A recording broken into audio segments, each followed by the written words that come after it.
Kaso may batang sinunog yung katawan niya. Bata, dala.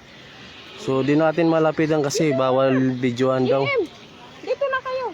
Ito lang yung pruweba mga kabay na maraming tao kasi kanina sinilip ko. Yung ulo niya sinunog, pati yung ibang parting katawan.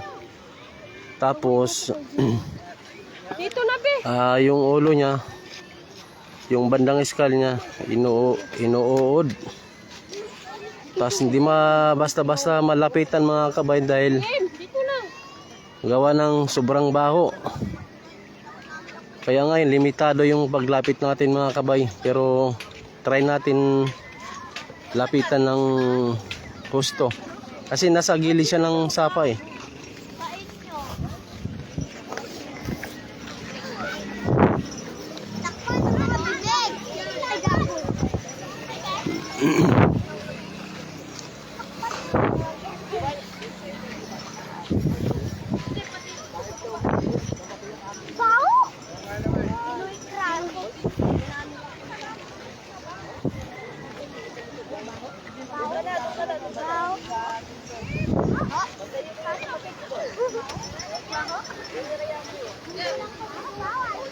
Ay, si Lola, oh!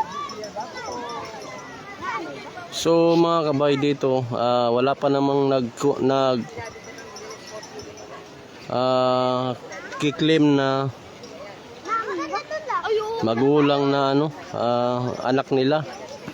So di natin alam kung taga saan to kasi halos ng mga tao dito taga barangay Pangpang.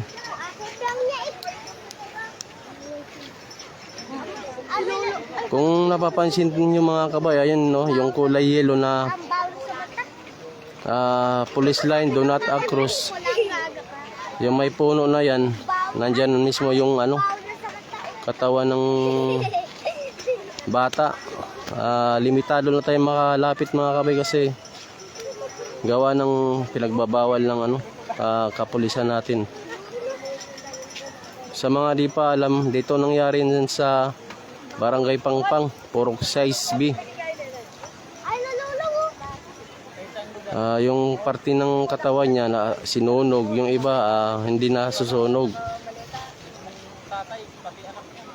Pati yung may nakita ko kanina, yung katawan niya talagang bata pa siya. Ayon sa mga tao nandito, ginahasa raw ito yung bata na to at sinunog.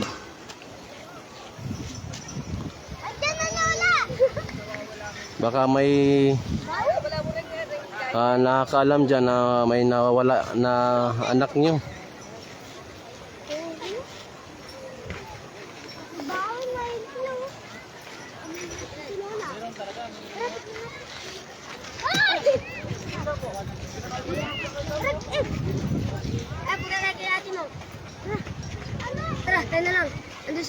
Talagang asin na sunog mga kabay yung katawan ng bata. Akala mo uling, pero may ibang parting katawan na hindi nasusunog. Tsaka hindi natin basta malapitan dahil sobrang baho.